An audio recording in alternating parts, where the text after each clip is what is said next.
मान लीजिए कि महंत के दो लड़के हैं।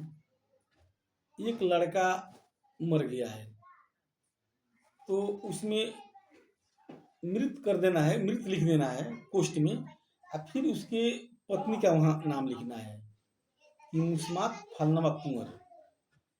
फिर अब वहाँ से फिर नीचे करना है, ऐसे ऐसे करके लड़का और लड़की का नाम लिखना है। याद रखना है कि कोई भी लड़की को नाम नहीं छोड़ना है। लड़की का शादी अगर हो गया है तो उस पर विवाहित कर देना है, और शादी होने के बाद वह लड़की मर गई है तो वहाँ मृत लिख देना है। पहले भी मैं बता चुका हूँ। सेम यही करना है। नो ऑब्जेक्शन सर्टिफिकेट बनवा लेना है, तो अब जमीन आपके हो जाएगा। ये सब करना है। और ये हो गया, वंशावली हो गया। अब उससे पहले आपको यह करना है कि एक आपको इसी में एक शपथ पत्र है। उस शपथ पत्र को आपको इसी में बता रहा हूं मैं। जो वंशावली बनाया गया है, देखिए, यह एक हो गया शपथ पत्र। यह शपथ पत्र हो गया तो आपको कार्यपालक दंडाधिकारी के यहाँ से शपथ पत्र बनवाना है। नोटरी पब्लिक से आपको नहीं बनवाना है। शपथ पत्र में भी आपको ध्यान रखना है कि कहीं से भी वंशावली में हम गलत न करें। गलत करने के बाद कई जगह इसको जांच किया जाता है, तो जांच के द्वारा वो रद्द हो जाएगा। तो शपथ पत्र बनवाने के बाद फॉर्म भरिएगा। उसके बाद आपको गवाही करवाना है। यह एक फॉर्मेट है, आप इसको देख सकते हैं। यह एक फॉर्मेट है। इसमें 1 2 3 4 यानी 4 आदमी से उसी वार्ड के 18 से ज़्यादा उम्र वाले व्यक्ति से इस पर आपको गवाही करवाना है। उसको नाम लिखना है, पिता के नाम लिखना है, उसका मोबाइल नंबर लिखना है, और उसका आधार संख्या लिखना है, और उसका ओरिजिनल साइन करवाना है। और इसके साथ इन सभी व्यक्तियों के आधार कार्ड का जीरोक्स लेकर जीरोक्स पर साइन करवाकर इसी में अटैच कर देना है। अब उसके बाद आपको करना क्या है? उसके बाद आपको स्थानीय उसी गांव के जो प्रतिनिधि पंच है उससे आपको साइन करवाना है, मोहर करवाना है। फिर वार्ड सदस्य से साइन करवाना है, मोहर करवाना है। फिर आंगनबाड़ी सेविका से हस्ताक्षर करवाना है, मोहर करवाना है। उसका जो केंद्र संख्या नंबर है उस पर डलवाना है। और उसके बाद फिर चौकीदार से हस्ताक्षर करवाना है, और उसका बीट संख्या एक होता है, उसको बीट संख्या इस पर डलवाना है। और उसके बाद फिर आदरणीय मुखिया जी के पास आपको जाना है, और मुखिया जी से आपको साइन और मोहर करवाना है। जब यह सब आप कर लीजिएगा तो फिर यह फॉर्म लेकर आपको पंचायत सचिव के पास जाना है। पंचायत सचिव ब्लॉक में आपको मिलेंगे, या पंचायत सरकार भवन पर भी रहते हैं, तो आपको ब्लॉक में जाना है पंचायत सचिव के पास। वहाँ जाने के बाद आपको 10 रुपया का रसीद कटवाना है। यही आपको 10 रुपया का रसीद है, जो आपको ये दिखाई दे रहा है, यह 10 रुपया का रसीद है। यह 10 रुपया का जब रसीद कटवाइएगा और इसमें अटैच कर लीजिएगा। 10 रुपया का आप रसीद नहीं कटवाइए। और इसके बाद आपको मैं बता देना चाहता हूँ कि आपको यही वंशावली मिलेगा। आपको यह जो आपको अभी दिखाई दे रहा है, यही वंशावली सरपंच के माध्यम से बनाकर मिलेगा। बाकी टोटल जितना भी फॉर्मेट है वो जमा हो जाएगा, यही आपको मिलेगा। और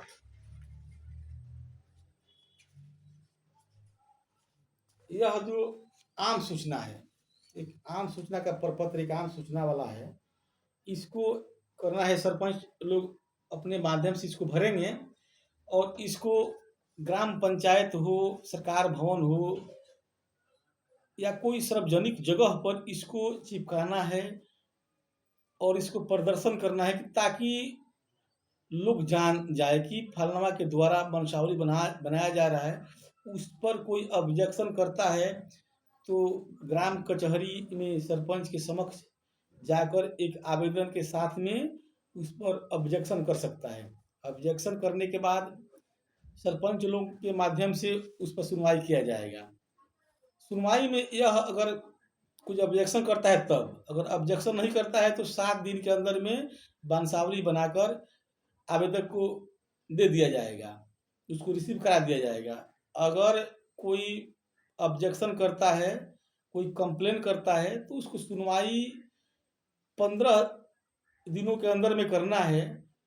और उसमें सुनवाई में अगर लगेगा कि वंशावली गलत है तो उसको फिर रद्द कर देना है। अगर लगता है कि वंशावली सही है तो सुनवाई के बाद फिर वंशावली बनाकर उस आवेदक को सुपुर्द कर देना है। यही सब करना है। तो यह सब ध्यान रखना है कि कहीं से गलती न हो जाए। दूसरा नंबर, मैं एक बात बताना चाहता हूँ कि मान लीजिए कि 2 आदमी के नाम से जमाबंदी चल रहा है। एक राम के नाम से जमाबंदी है और एक श्याम के नाम से जमाबंदी है। और राम के जमाबंदी चल रहा है, उसमें श्याम के भी वंशज हिस्सेदार हैं और हिस्सा लगाकर अभी तक जोत कब्जा में है। और श्याम के नाम से जो जमाबंदी चल रहा है उसमें भी राम के वंशज लोग हिस्सेदार हैं और जोत कब्जा में अभी तक है। तो उसमें जब वंशावली बनेगा दोनों आदमी का, तो वंशावली 2 पार्ट में हो जाएगा। उसमें राम का वंशावली जब बनेगा तो राम के वंशज का बनेगा और श्याम के बनेगा तो श्याम का वंशज का बनेगा। तो उसमें 2 पार्ट हो जाएगा और वंशावली से स्पष्ट यह नहीं होगा कि उस राम का जमीन श्याम में है और श्याम का हिस्सेदार राम में है। तो उसमें एक काम करना है। उसमें करना क्या है कि उसमें स्थानीय सरपंच और स्थानीय मुखिया के समक्ष में अभी वर्तमान फरीकैन को बैठा कर और उसमें एक पंचनामा पत्र को तैयार करना है। और उस पंचनामा पत्र में यह साबित करना है कि जो पूर्व से राम के नाम से जमाबंदी आ रहा है उसमें श्याम के वंशज भी हिस्सेदार हैं और हिस्सा लगाकर उस जमीन पर अभी तक जोत कब्जा किए हुए हैं। और श्याम के नाम से जो जमाबंदी चला आ रहा है उसमें भी राम के वंशज भी हिस्सेदार हैं और हिस्सा लगाकर अभी तक दखल कब्जा पे चले आ रहे हैं। यह बात लिखकर सभी फरीकैन से उस पर हस्ताक्षर करवा लेना है। और हस्ताक्षर करवाकर स्थानीय मुखिया और स्थानीय सरपंच को मोहर के साथ में हस्ताक्षर करवाकर उसी पंचनामा पत्र को उस जो वंशावली बनाइएगा 2 पार्ट में, उसी वंशावली में आप उसको अटैच करके जो प्रपत्र 2 और प्रपत्र 3 है उसमें इसको अटैच कर देना है। और आपको जमा कर देना है कहाँ पे, तो राजस्व क्या बोलते हैं, राजस्व अमीन जो आए हुए हैं उस राजस्व अमीन के पास जमा करना है। जब जमा कीजिएगा तो उसी के आधार पर वो आपका जमीन को सर्वे करने के लिए जांच में आएंगे। जब जांच में आएंगे धरातल पर तो हो सकता है कि आपसे संतुष्ट न होने पर आपसे कागज मांगेंगे।